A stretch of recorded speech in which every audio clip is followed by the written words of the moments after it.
Ah, hoje nós vamos encerrar a parte de gravitação, que conteve apenas 2 aulas, falando sobre energia potencial gravitacional. Bom, então, deixa eu passar aqui. Então, o sumário fica assim, ó, energia potencial gravitacional. Vamos falar um pouco sobre velocidade de escape também, planetas e satélites, focando as leis de Kepler. E vamos falar também sobre órbitas dos satélites. Depois eu vou passar uns videozinhos para vocês interessantes. Então vamos lá. Eu vou tentar passar a parte mais matemática, assim, eu vou tentar passar um pouco mais rápido e tentar focar só nos conceitos principais, tá bom? Quer dizer, utilizar a matemática como, vamos dizer assim, como base, mas enfocar o efeito disso, né? O conceito físico disso. Então, por exemplo, a gente viu na aula passada que a lei da gravitação, ela é dada por essa forma, né? Newton, baseado em trabalhos de outros cientistas igualmente brilhantes, chegou à conclusão de que a força gravitacional, de que existia uma força que puxava tudo para a Terra, naquela época ele pensava só nisso, mas depois viu que era uma coisa mais ampla, né? Mas em princípio ele chegou à formulação dessa lei, que é a lei da gravitação, G m1 m2 sobre r ao quadrado, e esse vetor aqui, R chapéu, é um vetor radial. Significa o seguinte, que essa força ela sai de um centro e sai radialmente para todas as direções, ou então ela entra para um dado centro também. Vem de todas as direções entrando para um dado centro. Então, se você observar o planeta Terra, né, a gravidade ela sai radialmente da Terra, ou seja, se aqui está a Terra, você está aqui, você vai ser puxado para cá. Se você está aqui, você vai ser puxado assim. Aqui vai ser puxado assim. Se você está embaixo, digamos assim, vamos chamar de embaixo, né? Você vai ser puxado assim. Então isso é porque a direção a direção da força gravitacional é uma direção radial. Essa lei lembra muito a força de Coulomb, de Física 2, que vocês viram em Física 2. Então, ela é muito análoga em diversos sentidos. Ah, certo? Então, eu acho que não tem muita novidade para vocês. Por exemplo, uma das semelhanças é que, tal qual a força de Coulomb, a força gravitacional também é uma força conservativa, tá certo? De tal maneira que, se vocês aprenderam bem em Física 1, vocês podem chegar à conclusão de que o trabalho realizado por essa força corresponde à variação de uma dada energia potencial. Se vocês se lembram bem, sempre que eu tenho uma força conservativa, surge uma dada grandeza escalar associada a essa força, que nós chamamos de energia potencial. É o caso da força elétrica, da força elástica, da força gravitacional e de qualquer outra que seja conservativa. Tá certo? Então, quando é o caso da força elástica, energia potencial elástica. No caso da força elétrica, energia potencial elétrica. E no caso da força gravitacional, energia potencial gravitacional. Tá certo? Então, qual, qual é a implicação de ela ser conservativa e de, então, eu poder associar uma energia potencial a ela? É que o trabalho realizado por ela não depende da trajetória, certo? Então, isso aqui é tudo Física 1. Nós vimos em Física 1, tanto que eu peguei essas figuras dos slides de Física 1, nós vimos que o trabalho realizado pela força gravitacional, ele não depende da trajetória. Ou seja, olhem para essas duas figuras. Se eu tenho o ponto A e o ponto B,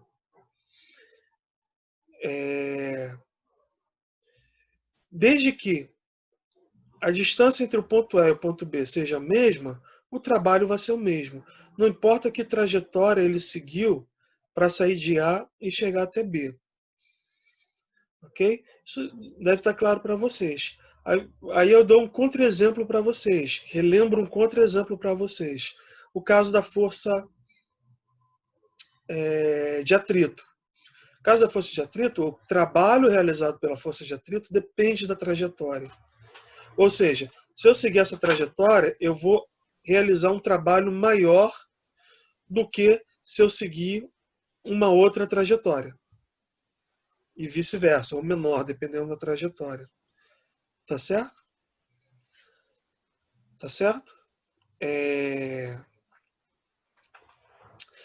E aí um dos fatos interessantes que acontece é o seguinte, como em Física 2 nós vimos, eu, eu, eu sei que a energia, que a força gravitacional tem esse valor aqui, G, M1, M2, R quadrado, R, chapéu.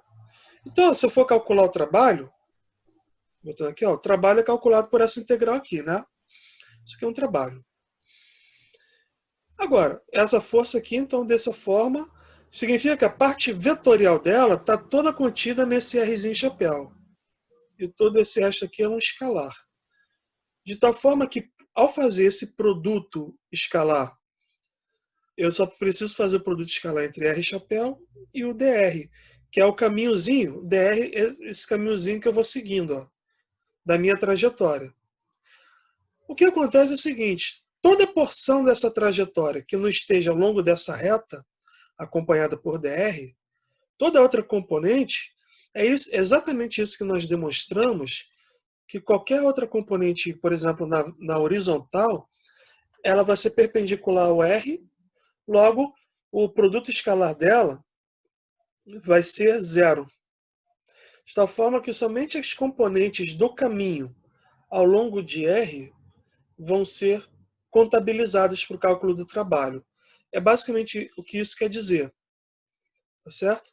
Então, como essa componente está ao longo da mesma direção que esse vetor aqui, que liga o ponto A ao ponto B, então, em módulo, o trabalho simplesmente, esse produto escalar vai ser 1.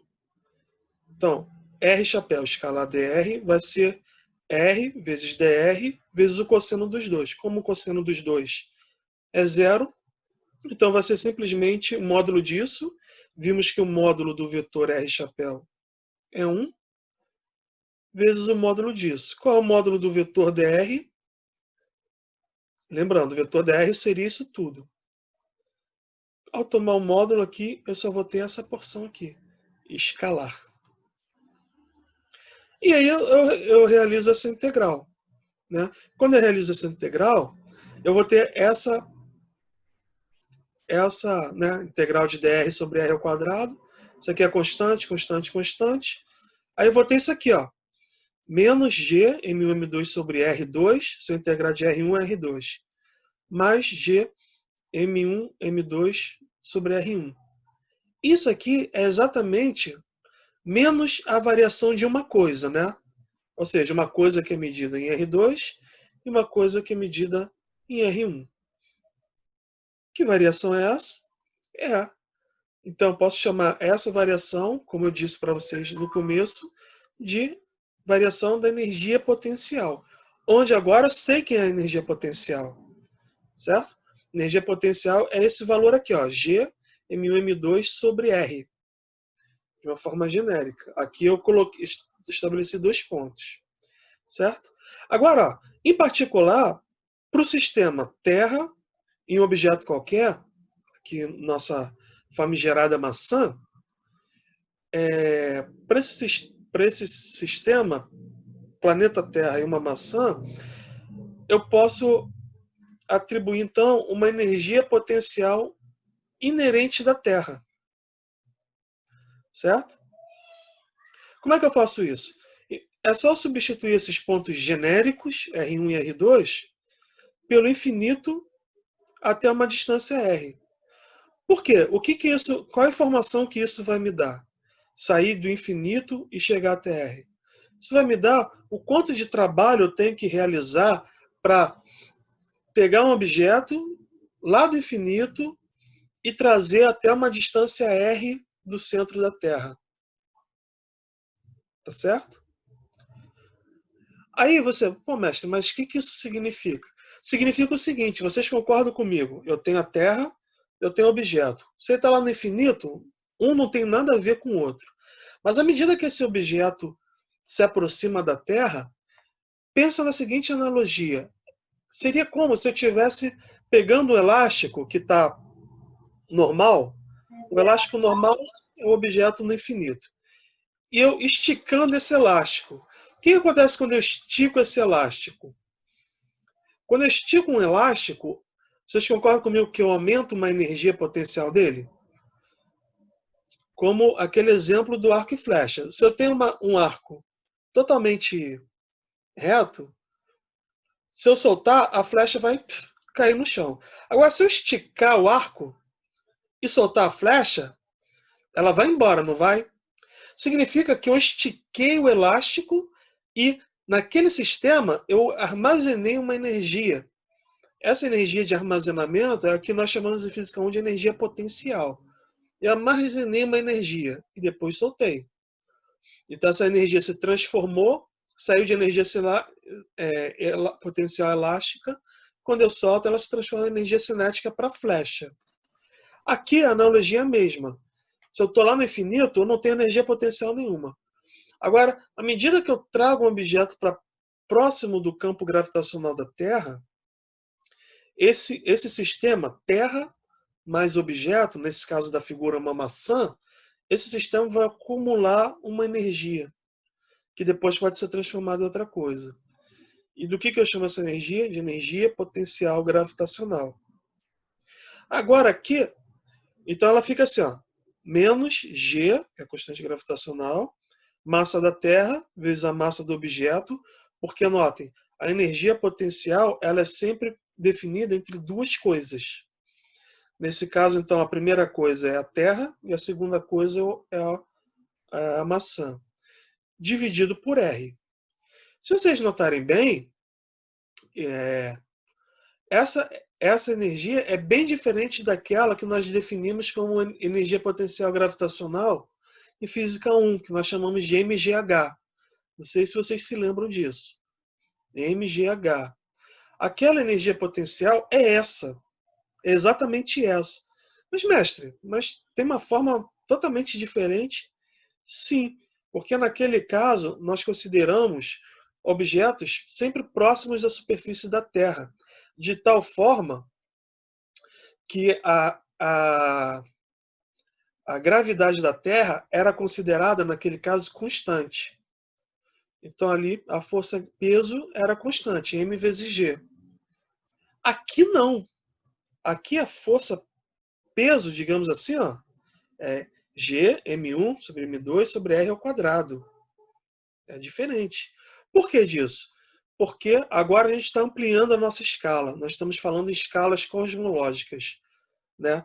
Ou seja, planeta Terra e Sol, ou Via Láctea, seja lá o que for. Por isso que é algo mais abrangente. Então, como é mais abrangente, a gente tem que dar o tratamento adequado a isso. E o tratamento adequado é não considerar a gravidade constante. Beleza? Então, aqui é energia potencial gravitacional. Certo? Qualquer dúvida, vocês anotem aí, escrevam no chat a dúvida, e aí assim que eu terminar de explicar, eu posso ir respondendo. Tá legal? Então deixem lá armazenado no chat as dúvidas que forem surgindo, que eu vou ler tudo depois. Vamos lá. Velocidade de escape. Esse é um assunto interessante porque ele está diretamente ligado a como a nossa atmosfera é formada. Certo? A gente passou em termodinâmica, não falamos sobre teoria cinética. Não deu tempo, né? Foi o começo da pandemia e aí embolou um pouco o meio de campo. Mas, por exemplo, cada molécula que forma o nosso ar, cada átomo e molécula que forma a nossa atmosfera, vocês já devem saber que eles têm um peso atômico, né? Um peso molecular, um peso atômico. Então, por exemplo, o oxigênio, ele é mais parrudo do que o hélio, por exemplo, do que o hidrogênio, certo? Só um minuto, Lameu. Só vou terminar de explicar isso. Então, o hidrogênio é mais leve, certo? Do que o oxigênio, do que o nitrogênio. O que acarreta isso? Basicamente, acarreta no seguinte, que alguns átomos eles têm uma facilidade maior de escapar do campo gravitacional de um dado planeta do que outros. Outros ficam lá, bonitinhos, aprisionados lá, formando a atmosfera. Por exemplo, se você for para a atmosfera de Marte, não tem os mesmos gases, né, os mesmos átomos e moléculas que compõem a atmosfera da Terra. Compreendem isso? De onde vem isso, então? O porquê disso? Isso está relacionado com a velocidade de escape. Então, se você lembrar que a energia mecânica de um objeto qualquer é energia cinética mais energia potencial, então, quem seria a nossa velocidade de escape? Imagina um objeto como a gente agora. Agora, nesse momento, a gente aqui em repouso, você sentado aí na sua casa, na frente do computador, do celular, nesse momento, você tem uma energia potencial, porque a Terra está te puxando e estabelecendo em você uma dada energia potencial. Certo? Essa sua energia potencial é dada por esse valor aqui, ó, G vezes a massa da Terra, vezes a sua massa, dividido pelo raio da Terra. Então você está aqui na superfície da Terra. Certo? Essa é você sem fazer nada. Sem fazer nada parado, você tem essa energia potencial. Agora, se você pular ou fizer qualquer movimento, além dessa energia, você vai adquirir uma energia cinética associada ao seu movimento, beleza? Então essa vai ser a sua energia total, sua energia mecânica, a energia potencial do seu aprisionamento pela Terra, mais a energia do seu movimento. Agora, imagina o seguinte, se você for pulando cada vez mais alto, o que vai acontecendo? Esse Rzinho teu aqui, esse R aqui, vai ficando cada vez o quê? Cada vez menor, vocês concordam? A sua distância ao centro da Terra, que aqui era R, que é o raio da Terra, aqui vai ser R mais uma altura, H, e aí você vai subindo, subindo, subindo, e ela vai aumentando. Num dado ponto, certo? Ela vai se tornar desprezível. Quando esse R aqui tendeu ao infinito, você concorda? Ela vai se tornar desprezível. Só que a sua energia mecânica se conserva, certo? Ou seja, se você desprezar todos os outros acontecimentos aqui na Terra, a sua energia mecânica ela é conservada entre cinética e potencial. Claro que a gente sabe que isso não é inteiramente verdade, mas isso vale para o conceito de velocidade de escape.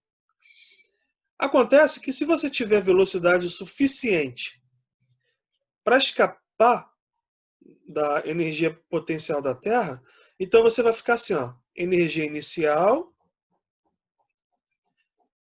vai ser meio de mv ao quadrado menos gmzinho sobre r, energia inicial. E a sua energia final? A sua energia final vai ser zero de energia cinética, de energia potencial, e o limiar da velocidade de escape é quando você atinge lá no infinito zero de energia potencial, de energia cinética. Certo? Então, se a energia mecânica final vai ser zero. Qual é a velocidade mínima para que isso ocorra? Para que você, depois que escapar do campo gravitacional da Terra, qual é o mínimo de velocidade que você precisa para ter isso? É a chamada velocidade de escape. Você iguala isso aqui a zero e isola o V. Então, essa aqui ó, é a velocidade de escape. Tá certo? Necessariamente você vai ter que ir lá, depois que escapou do campo gravitacional da Terra, você vai ter que ter velocidade zero? Não. Imagina, se alguém já viu o filme do Superman, tem um episódio, ou não sei se foi um seriado do Smallville ou algo do tipo, sempre tem, que ele bate com um taco de beisebol e joga a bola lá para cima. Se essa bola ainda estivesse sujeita ao campo gravitacional da Terra, num dado momento ela voltaria, certo? Só que conforme essa bola vai subindo, a velocidade dela vai diminuindo e a altura dela vai crescendo. Velocidade diminuindo, a altura crescendo. Num dado ponto, se ela não tiver energia suficiente, velocidade com esse valor, ela vai parar, como o caso quando eu sempre mostro para vocês em sala de jogar um lápis para cima, né? Ele para e volta.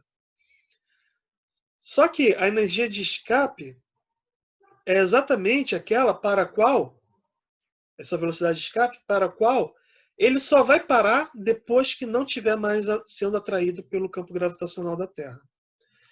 Então, por exemplo, ó, aqui eu tenho alguns valores.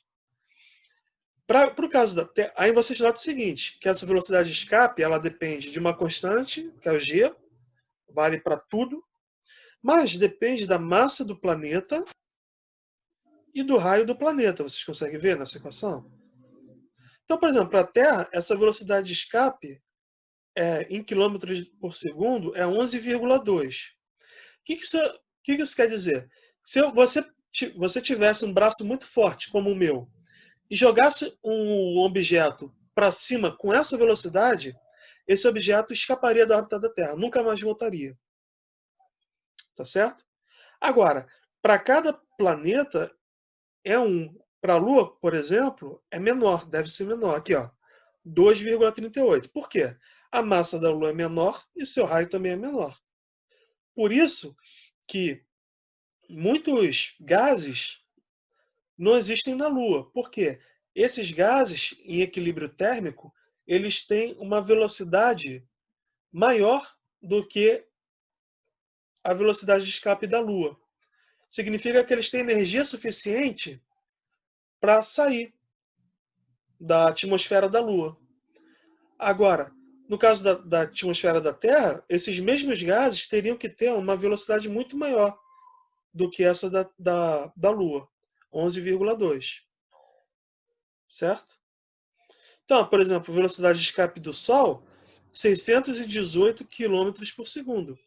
Se a Terra tivesse uma velocidade maior do que essa, escaparia da, da órbita do Sol. A gente vê que a Terra não tem essa capacidade de escapar da órbita do Sol. Por que a gente sabe disso? Porque ela gira em torno do Sol. Tá? Então, vou dar uma pausa aqui para responder. E é isso. Agora, vem um assunto bastante interessante, que são as trajetórias possíveis para a gravitação. Por que disso? Porque não são quaisquer trajetórias possíveis que os corpos celestes desempenham, sofrem. Tá certo? Vocês conseguem. Já pensaram sobre isso?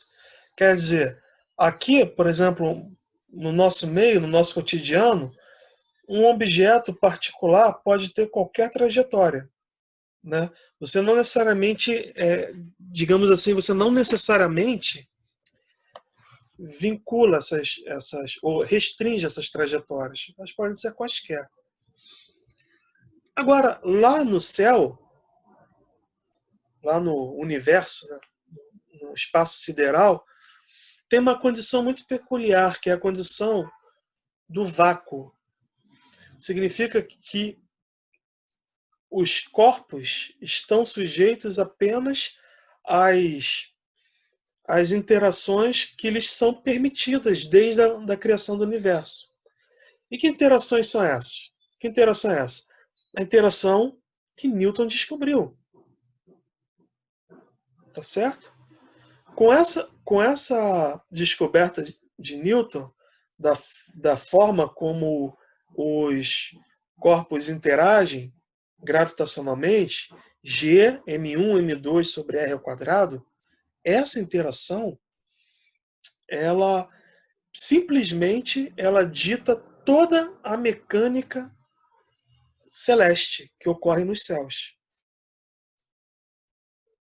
Ou seja, ela dita por que a trajetória da Terra em torno do Sol é uma elipse, trajetória da Lua em torno do Sol, trajetória de asteroides ou cometas que passam nas proximidades, né, aproximadamente uma parábola.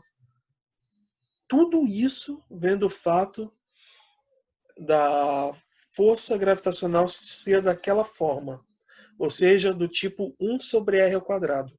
Se fosse de uma outra forma, que não essa, a trajetória dos corpos, todo o nosso universo, tudo que vocês observam, o Sol nascer e se pôr, tudo isso seria diferente. Isso é muito bacana. Então, do ponto de vista matemático, é isso. Ó. As trajetórias possíveis, elas estão inseridas nas chamadas seções cônicas. O que são cônicas? Vocês já devem ter visto em cálculo, né? Então, uma seção cônica é uma forma geométrica que é obtida a partir de cortes num cone, por isso o nome cônicas. Então, se você cortar assim, na horizontal, você tem um círculo.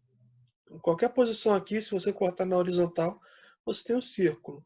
Se você cortar meio envezado, você tem uma elipse. Mais envezado, você tem uma parábola e também uma hipérbole. Tá certo? Bom, então por que as trajetórias possíveis dos planetas são dessa forma? Só podem estar em seções cônicas. Por causa dessa forma aqui, ó. Por causa desse formato aqui. O que essa equação me diz? Que a energia mecânica dos planetas e estrelas, que é igual a sua energia cinética mais potencial, é igual a energia cinética mais... Tá vendo a energia potencial aqui? Em princípio, a energia potencial pode ser qualquer coisa. Poderia ser qualquer coisa. Mas nós vimos nos primeiros slides que a energia potencial associada àquela força 1 sobre r ao quadrado é dessa forma aqui, ó, 1 sobre r. E aqui que está o segredo de tudo. E além disso, tem esse outro potencial aqui. Não sei se vocês já ouviram falar, é o potencial centrífugo. Por quê? Como a Terra, ou como os corpos giram em torno de outros objetos, então significa que eles sentem uma força fictícia, parecida com aquela que você sente quando você está no seu carro e vira, né? Se você virar para a esquerda, o seu corpo tende a ir para a direita. Isso não é uma força real, mas é uma força efetiva, uma força que você sente simplesmente por estar dentro de um objeto que está acelerando, né? Então tem um sentido parecido com esse potencial aqui, chamado de potencial centrífugo. E aqui do lado direito nós temos uma equação padrão para as cônicas. Vocês devem ter visto aí com o Marlon ou com outro professor que as cônicas têm essa forma aqui, quando escritas em coordenadas polares, tá certo? Não estou falando de coordenadas cartesianas, estou falando sobre coordenadas polares. Quando escritas nesse sistema de coordenadas, as cônicas têm essa forma genérica. Então, dependendo da relação entre esse parâmetro genérico A e o parâmetro genérico B, nessa equação aqui, você tem uma cônica. Por exemplo, se B for maior do que A, você tem uma elipse. Vamos supor que A seja 1. Se B for 1,5, então você já sabe que essa vai ser uma equação de uma elipse. Se B for igual a A, temos uma parábola. E outras condições determinam uma hipérbole de ramo positivo ou negativo. Ok? Esse é o ponto de vista matemático. Agora, a gente pode, baseado na energia e nas grandezas físicas dos astros, a gente pode determinar qual é o B e qual é o A de cada um deles. Olha que interessante. Por quê? Determinando o B e o A, você sabe qual tipo de trajetória aquele corpo ou objeto vai seguir. Então, faço uma pergunta simples. No caso do planeta Terra, interação entre a Terra e o Sol, qual é a relação entre o B e o A? De Terra e Sol. Abra o microfone alguém aí e responda. No caso, Terra-Sol. Qual vocês acham que seria a relação BA? B maior B do que maior que A. B maior que A. B B maior maior do que que A. A. B Isso maior aí. que A. Show de bola. Isso aí. Empolgante, hein? Então, aqui, ó. Aqui do lado direito, eu mostro para vocês o seguinte. Para um dado objeto celeste com energia mecânica E, certo? E esse potencial aqui, 1 sobre R, mais esse potencial centrífugo, mais a energia cinética, olha como o B e o A desse objeto, desse corpo celeste, estão relacionados.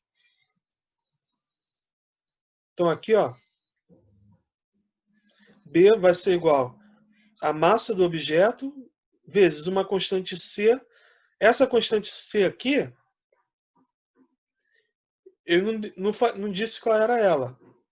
Mas aqui vocês já podem, de antemão, tentar visualizar e tentar, que for mais perspicaz, vai ver que esse C nada mais é do que menos G vezes o produto das massas. Que vai dar exatamente o potencial gravitacional aqui. Só que aqui eu coloquei de uma forma paramétrica geral. Então, ó, o A vai ser B ao quadrado mais 2mzinho vezes a energia dividido por L ao quadrado. Quem é L ao quadrado? L ao quadrado é o chamado momento angular, que vocês já devem ter visto em Física 1. Se não viram o momento angular, eu convido vocês que revejam. Tá? Dão um Google aí e vejam aí no Google o que significa o momento angular. Mas eu posso dar um exemplo para vocês de aplicação do momento angular. Quem gosta aqui de esportes de inverno, de Olimpíadas de Inverno, como eu, e fica assim horas vendo patinação artística, esse tipo de coisa, curling, já viram aquele esporte do curling? Muito legal. Você tem que acertar uma bolinha, fazer ela ir sobre o gelo e acertar bem no meio do alvo. Muito legal, curling. Mas a patinação artística, se vocês virem, às vezes o patinador ele gira, ele está lá girando, aí ele faz uma coisa com o corpo, um movimento com o corpo, que parece que a velocidade de giro dele aumenta, sobe. Não sei se vocês já viram. Busquem na internet esses vídeos que vocês vão ver. O patinador, a patinadora gira, ela faz uma coisa com o corpo, encolhe, abre uma das pernas, de tal forma que o giro dela começa a aumentar. Isso tem tudo a ver com a chamada conservação dessa grandeza, que nós chamamos de momento angular. É uma espécie de momento linear, m vezes v, só que para objetos que estão girando. Certo? Assim como a gente tem o torque análogo à força, a gente tem o momento angular análogo ao momento angular. Momento linear análogo ao momento angular. Essa grandeza nós chamamos de L. Bom, agora nós vemos aqui que vocês chegaram a essa conclusão, que B tem que ser maior do que A. Ora, para B ser maior do que A, olha para essas duas expressões aqui, genéricas para B e para A. O que tem que acontecer com esse A aqui para que ele seja menor do que B? O que tem que acontecer aqui dentro?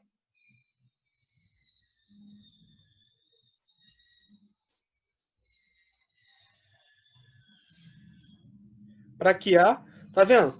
Aqui eu tenho B, e aqui eu tenho A igual a B ao quadrado, dentro de uma raiz mais uma coisa. Ora, para que A seja menor do que B, o que tem que acontecer com isso aqui?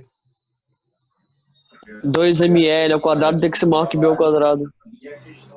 Tem que ser maior? Menor. Menor que B ao quadrado. Não. Tem que ser maior que zero? Menor do que zero. Quase. Porque olha aqui, ó. Vocês concordam comigo que A vai ser B ao quadrado. Se isso aqui fosse zero, Lorena tá por aí? Lorena, se isso aqui fosse zero, então teria assim, ó, A é igual a B ao quadrado elevado à raiz, certo? Que é igual a B. Então A seria igual a B. Esse é precisamente o caso da parábola, ó. B igual a A. Agora, se isso aqui, mesmo que isso aqui seja menor do que B, quando eu somar esses dois, eu vou ter um B mais um valorzinho aqui menor do que B, mas adicionando B. Então, a raiz desse valor, por exemplo, vamos supor que B seja 2, sei lá, 2. Então aqui eu teria 4 mais, vamos supor que isso aqui fosse 1. 4 mais 1. 5. A raiz quadrada de 5, com certeza, é maior do que a raiz quadrada de 4. Certo? Então, essa raiz quadrada daria 2, alguma coisa. Então, A seria maior do que B. Agora, mais ou menos raiz de 5. Isso. Agora, se isso aqui fosse negativo, certo? Então, esse termo aqui, com certeza, seria menor do que B. Porque A seria B menos alguma coisa. Por exemplo, se B fosse 2, B ao quadrado 4, menos 1, 4 menos 1, 3. A raiz quadrada de 3, com certeza, é menor do que a raiz quadrada de 4. Ou seja, a raiz quadrada de 3 é aproximadamente 1,7, enquanto a raiz quadrada de 4 é 2. Agora, para que isso seja negativo, a gente sabe que a massa é sempre positiva e que esse L, mesmo que vocês não estejam familiarizados, esse L está ao quadrado. Nunca vai ser negativo. Então, a única chance é esse E aqui ser negativo. Ok? Então, quando essa condição é satisfeita, quando esse E, que é a nossa energia mecânica, for negativa, significa que a energia cinética, olha que interessante, como uma coisa puxa na outra. Significa que a energia cinética é menor, para que esse E seja negativo, a energia cinética tem que ser menor do que esses dois termos aqui. Lembrando que esse termo é menos G M vezes Mzinho. Eu defini ele em algum lugar aqui. Ó.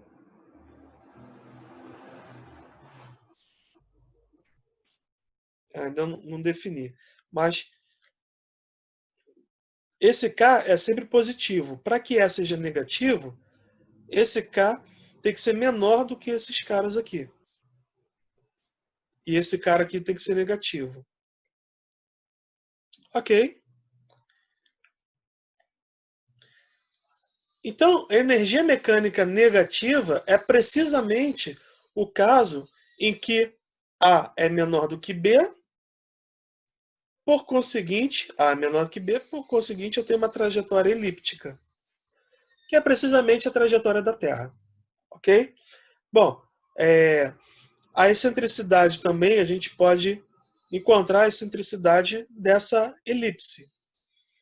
Vocês se lembram o que é a excentricidade? Tem a ver com o quanto a elipse é achatada, quanto mais próximo de 1 essa excentricidade, mais essa elipse é achatada. E quanto mais próximo de 0,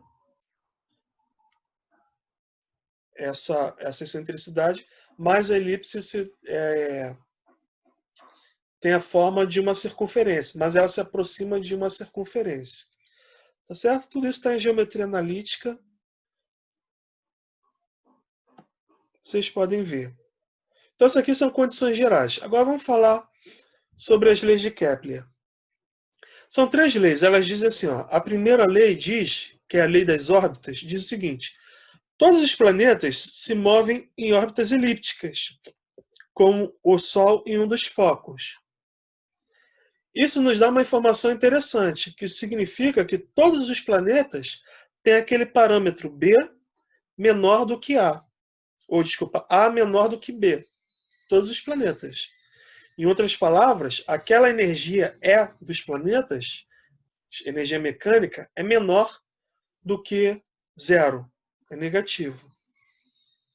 A segunda lei diz que a lei das áreas, que a reta que liga um planeta ao Sol varia áreas iguais no plano da órbita do planeta em intervalos de tempos iguais. E a terceira lei diz o seguinte, que o quadrado do período de qualquer planeta é proporcional ao cubo do semi-eixo de maior órbita. Aqui, eu queria só esclarecer uma coisa para vocês. Essas são as leis de Kepler. Newton veio depois. Então, Kepler observou que essas coisas aconteciam, certo? Newton explicou o porquê que elas acontecem. Então, é o que eu vou falar para vocês agora, de uma forma bem rápida, o porquê que elas acontecem. Só para vocês entenderem que vem de algum lugar. Então, com a lei de Newton, se eu tenho uma força do tipo, onde aquele meu C, se lembra do C que eu estava falando? É menor do que zero. Por exemplo, nesse caso aqui, G, Mzão, Mzinho. Então, esse C é menor do que zero. Então, essa força aqui da lei da gravitação universal fica menos G, Mzão, Mzinho sobre R ao quadrado, que a gente já viu. Então, com essas condições, o que eu tenho? Eu tenho C menor do que zero. A energia mecânica, se vocês recuperarem lá, menor do que zero. Implica que B é maior do que A e que essa equação aqui vai ser de uma elipse. Com excentricidade, que tem a ver com a lei de Newton, G, Mzinho, Mzão, a energia mecânica e o momento angular. Então, cada planeta vai ter o seu. Todos eles têm em comum o quê? Órbitas elípticas, certo? E cada um vai ter a sua excentricidade. Por exemplo, aqui eu mostro cada uma delas. Se você reparar bem, como eu disse, quanto mais próximo de zero a excentricidade, mais perto a trajetória é de uma trajetória circular. Então, por exemplo, a excentricidade da Terra é 0,017. De Mercúrio, 0,2. É a maior de todas. Ou seja, é a órbita mais achatada de todas. Tá certo? Então, o que eu quero dizer com isso? Que a lei de Newton, a lei da gravitação de Newton, ela explica o porquê que as órbitas são elípticas, que foi observado antes por Kepler. Kepler observou e Newton, com essa lei aqui, demonstrou o porquê. Lei das áreas, eu não vou me estender muito, mas elas também são interessantes porque Kepler observou que em intervalos de tempos iguais, as órbitas descrevem áreas iguais. As áreas estão aqui em verde.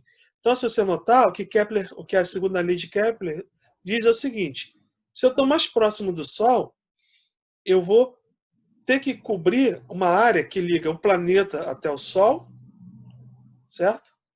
Com altura, e essa base aqui. Então, obviamente, para que essa área seja igual a essa aqui, que ocorre quando o planeta está mais distante, o que tem que acontecer? A velocidade orbital da Terra tem que aumentar. Porque, olha só, se ela permanecesse com essa mesma velocidade orbital, vocês concordam que essa área aqui teria a mesma abertura que a outra, que é a área 2. Porém, teria uma altura menor. Então, essa área aqui seria menor do que essa, num dado intervalo de tempo. Mas Kepler observou que não, que essas áreas são iguais, as áreas verdes são iguais. Então, mais distante, velocidade menor. Mais próximo, velocidade maior, para que as áreas se tornem iguais. Matematicamente, eu demonstro aqui, mas eu vou fugir, tá? Disso. Não vou entediar vocês com essa conta, não. Mas, basicamente, só quero mostrar para vocês que Newton demonstrou o porquê. Utilizando o conceito de momento angular. E a conservação deste, Newton verificou, então, que a segunda lei de Kepler nada mais é do que esse fato aqui, ó, que esse L é constante. Tá certo? E a lei dos períodos, talvez a que os senhores conheçam mais, né? Que diz que o quadrado do período é proporcional ao cubo da distância da órbita. Então, Newton, igualando a sua força de gravitação a uma força centrípeta, ele facilmente demonstrou, então, a terceira lei de Kepler, ó, que o quadrado do período é proporcional ao cubo da trajetória, ao cubo do raio da trajetória do cubo. Por exemplo, olha o planeta Mercúrio. Tem um período de órbita de 0,241 anos, um raio de 0,38 e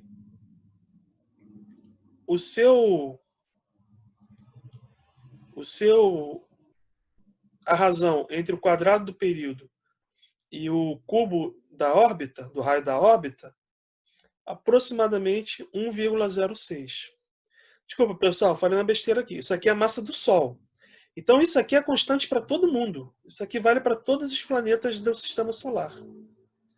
Então, o que significa? Que todos eles vão ter isso aqui constante. Se você ajustar as unidades corretamente, então isso aqui, de tal forma que isso aqui seja 1, isso aqui, esse termo aqui de proporcionalidade, vai ser 1 para todos eles. Ó. Então, isso, Copérnico, vocês se lembram? Na aula passada eu falei sobre Copérnico. Com medidas lá, observando o céu e tal, ele chegou a essa conclusão aqui, ó. Chegou a esses valores. Atualmente, com os valores atualizados, com a tecnologia que nós temos, olha aqui. Olha aqui como é que tá. 1 para todo mundo. Beleza? Ok? Então, essas foram as 3 leis de Kepler. Tá certo? Então, vamos falar um pouco sobre satélites, rapidamente. Satélites e órbitas e energias. Então, ó, a gente sabe que a energia cinética... Opa, passei aqui. Se o objeto tem órbita circular, a força, então, gravitacional vai ser igual à resultante centrípeta, né? Então, significa que, ó, como a energia cinética é meio de mv ao quadrado, então eu posso substituir isso aqui e escrever em termos de energia cinética. Ou seja, não consigo modificar. Ou seja, aqui eu mudei o tamanho das equações, aí ficou meio esquisito aqui. Mas enfim, dá para entender, ó. K igual a G, mzão, mzinho sobre 2R. Essa aqui é a energia cinética de um satélite numa órbita circular. Tá certo? E a energia potencial? É G, mzão, mzinho sobre Rzinho. Agora, menos, né? Com sinal menos. Agora, se eu calcular a energia mecânica, simplesmente somando a cinética com a potencial, olha o que acontece. Olha o que acontece. A energia mecânica vai ser menos, né? Isso aqui é menor do que isso. Vai ser menos G, mzinho sobre 2R. Onde R é o raio da trajetória. Isso lembra vocês alguma coisa? Sim, lembra que a energia mecânica de um objeto que circula, que está aprisionado pelo campo gravitacional, de qualquer coisa, a energia mecânica dele é negativa, por ele estar aprisionado. Então isso vale para a Terra e vale para qualquer outro corpo celeste orbitando em torno de outro. Sua energia mecânica é negativa. Tá certo? Vamos ver se aqui eu tenho 1 minuto de vídeo, vamos assistir. Se ele rodar, né?